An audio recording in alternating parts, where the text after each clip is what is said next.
వరదలతో అతలాకుతలమైన నేపథ్యంలో రాష్ట్ర ప్రభుత్వం నుంచి ప్రజలకు ఎటువంటి సహాయం అందుతుంది అంటే ప్రశ్నార్థకంగానే కనిపిస్తుంది. రేపటి నాడు ఇట్లా నష్టపోయిన ప్రజల భవిష్యత్ ఏంటి, వాళ్ళ జీవితం ఏంటి అంటే కూడా అన్నిటి కూడా ప్రశ్నార్థకంగానే కనిపిస్తున్న పరిస్థితి కనిపిస్తుంది. మనకి మరింత సమాచారం సూరజ్ అందిస్తారు. సూరజ్, నిజంగా దీనికి సంబంధించి ముందస్తుగా అలర్ట్ జారీ చేసింది వాతావరణ శాఖ. ముందస్తు చర్యలు చేపట్టాలి, చేపట్టి ఉంటే గనక ఇంత స్థాయిలో నష్టం జరగకపోయేదని ఒక వాదన కూడా వినిపిస్తుంది. అయితే విపత్తు నిర్వహణకు సంబంధించి అసలు ప్రభుత్వం ఏం చేయాల్సి ఉంది, ప్రభుత్వం ఇప్పుడు ఏం చేస్తుంది? స్వేచ్ఛ వరద బాధిత ప్రాంతాల్లో ఒక ఆరోపణ ఏంటంటే నిధులు అరకొరగా ఖర్చు అవుతున్నాయి, అసలు నిధులు అందుబాటులో లేవు అనేది ప్రధాన ఆరోపణ.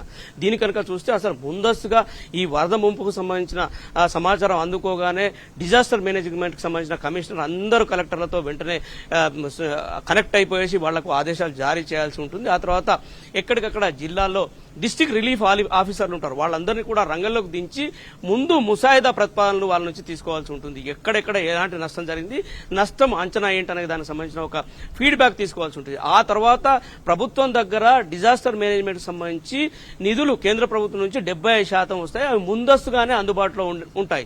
ఆ తర్వాత 25% రాష్ట్ర ప్రభుత్వం తరఫున కంట్రిబ్యూషన్ చేయాల్సి ఉంటుంది. మొత్తం 100 రూపాయలు కనుక ఒకవేళ ఈ డిజాస్టర్ మేనేజ్మెంట్ కు విపత్తు నిర్వహణ కోసం రాష్ట్ర ప్రభుత్వం ఖర్చు చేయాల్సి ఉంటే దాంట్లో 75 రూపాయలు కేంద్ర ప్రభుత్వం నుంచి ముందస్తుగానే రాష్ట్ర ప్రభుత్వం దగ్గర అందుబాటులో ఉంటాయి.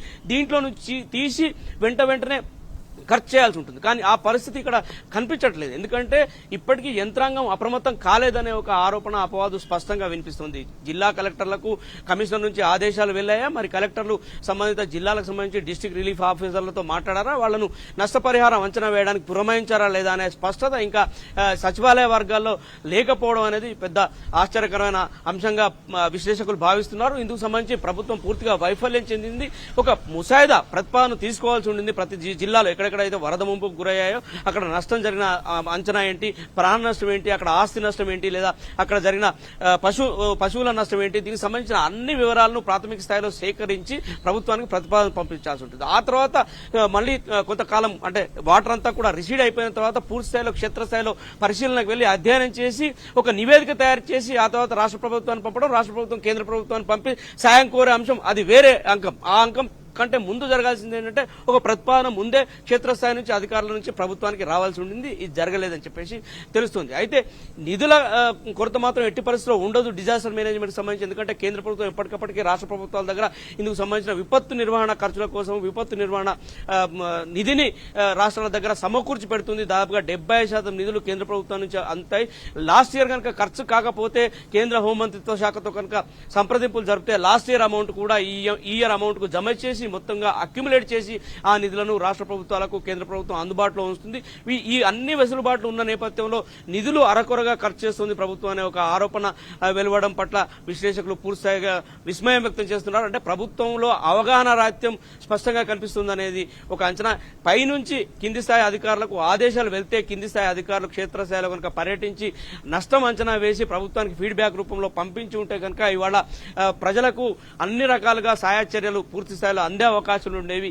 ఈ మెకానిజం అంతా కూడా ల్యాబ్స్ అయినందువల్లే ఇవాళ ప్రజలంతా కూడా తీవ్ర ఇబ్బందులు పడుతున్నారనే ఆరోపణలు అయితే సూరజ్, విపత్తు నిర్వహణకు నిధులు ఖర్చు చేయకపోవడం వెనక ఉద్దేశం ఏమై ఉంటుందనే ఒక ఆలోచన అయితే చాలా క్లియర్ గా కనిపిస్తుంది. ఇంతకు ముందు మనకి రవికాంత్ అన్నారు, గ్రామంలో కేవలం 5 కోట్ల నిధులు సంబంధించి మాట్లాడుతున్నారు. పెద్ద స్థాయిలో నష్టం జరిగితే మళ్ళీ తిప్పి అదే 5 కోట్ల చుట్టే అంతా తిప్పుతున్న పరిస్థితి కనిపిస్తుంది. ఇట్లా అయితే గ్రామం పరిస్థితి ఏంటి, అక్కడ వారి ప్రజల జీవన స్థితిగతులు ఏంటి, ఇవన్నీ ఎట్లా మెరుగుపడతాయి, అసలు ఈ ఆపద నుంచి ప్రజలు ఎట్లా బయటపడతారు అన్న ఒక ప్రశ్న తలెత్తుతోంది. మిగతా అన్ని ప్రాంతాలు కూడా ప్రభుత్వ వైఖరి ఇట్లానే ఉంటే సిచ్యువేషన్ ఏం జరుగుతుంది అనుకోవాలి?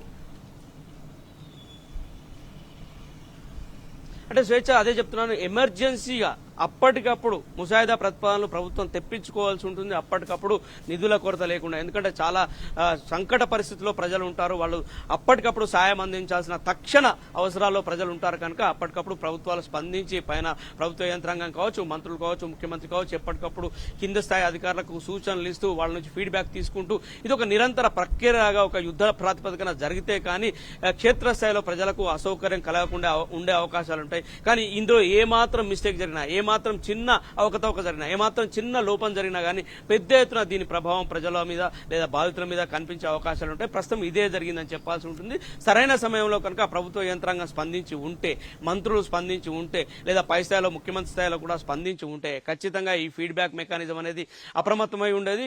ఈ పాటికే ప్రభుత్వానికి సంబంధించిన అధికారులకు కాదు, శాఖలకు కానీ నష్టపరిహారానికి సంబంధించిన ముసాయిదా ప్రతిపాదనలు వచ్చి ఉండేవి. ఆ మేరకు నిధుల కేటాయింపు జరిగి ఉండేదని చెప్పేసి కూడా అధికార వర్గాల నుంచి అందుతున్న సమాచారం. మొత్తం మీద చూసుకుంటే కనుక ప్రభుత్వం ఈ వరదల పుణ్యమా అని పూర్తి స్థాయి వైఫల్యాన్ని కనబరిచిన ఆరోపణలు అయితే ఎదుర్కొంటోంది.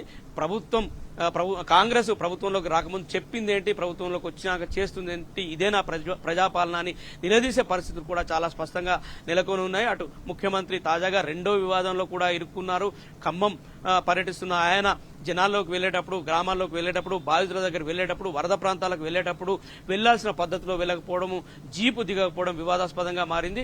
అయితే అరకొర నిధులు కూడా ప్రకటించడం, 10,000 స్థాయికి మాత్రమే సాయాన్ని ప్రకటించడం అనేది ప్రజల్లో ఒక రకమైన అసహనాన్ని వెలిబుచ్చేలా చేసిందని చెప్పాల్సి ఉంటుంది. లక్షల్లో నష్టం జరిగితే వేలల్లో సాయం అనేది మాకు అక్కర్లేదని వాళ్ళు తిప్పికొట్టిన పరిస్థితులు కనిపిస్తున్నాయి. అసలు ఇంత పెద్ద ఎత్తున మాకు నష్టం జరుగుతుంటే, ఇంత పెద్ద ఎత్తున మేము హాహాకారాలు పెడుతుంటే ప్రభుత్వ యంత్రాంగం కావచ్చు, మంత్రులు కావచ్చు, ప్రజాప్రతినిధులు కావచ్చు తమ దగ్గరికి ఆలస్యంగా వచ్చారనే కోపం ఒకవైపు ఉండగానే ఇటు పంట నష్టానికి సంబంధించిన సాయము అందిస్తున్న క్రమంలో కూడా అరకొర నిధులు అందించడం పైన కూడా వాళ్ళు తీవ్రమైన అసంతృప్తిని వ్యక్తం చేస్తున్నారు. మొత్తం మీద చూసుకుంటే కనుక క్షేత్రస్థాయిలో కొంత కాంగ్రెస్ పార్టీకి, కాంగ్రెస్ ప్రభుత్వానికి, కాంగ్రెస్ మంత్రులకు, ముఖ్యమంత్రి కూడా కొంత తీవ్రమైన విముఖతనే వ్యక్తమైంది, ఎదురైందని చెప్పాల్సి ఉంటుంది. ప్రజల్లో పెద్ద ఎత్తున అసహనం పెళ్లిబుక్కుతున్న పరిస్థితి కనిపిస్తుంది. ఎందుకంటే వాళ్ళ పరిస్థితి కూడా అగమ్య గోచరంగా మారిందని చెప్పాల్సి ఉంటుంది. 27 తారీఖు నుంచి వాతావరణ శాఖ హెచ్చరిస్తూ వస్తుంది. ఎప్పటి నుంచో హెచ్చరికలు అందుతున్నా కానీ సరైన సమయంలో సహాయ కార్యక్రమాలు, సహాయ కార్యకలాపాలు వాళ్ళకి చేరకపోవడం, ఈ వాళ్ళు ఆకలితో అలమటించడం, ఇంకా కొన్ని చోట్ల కూడా ఇళ్లలో ఒక రిలీఫ్ ఇటువంటి అనేక పరిస్థితులు మనకి గ్రామాల్లో కనిపిస్తున్నాయి. వరద ప్రభావిత ప్రాంతాల సురక్షిక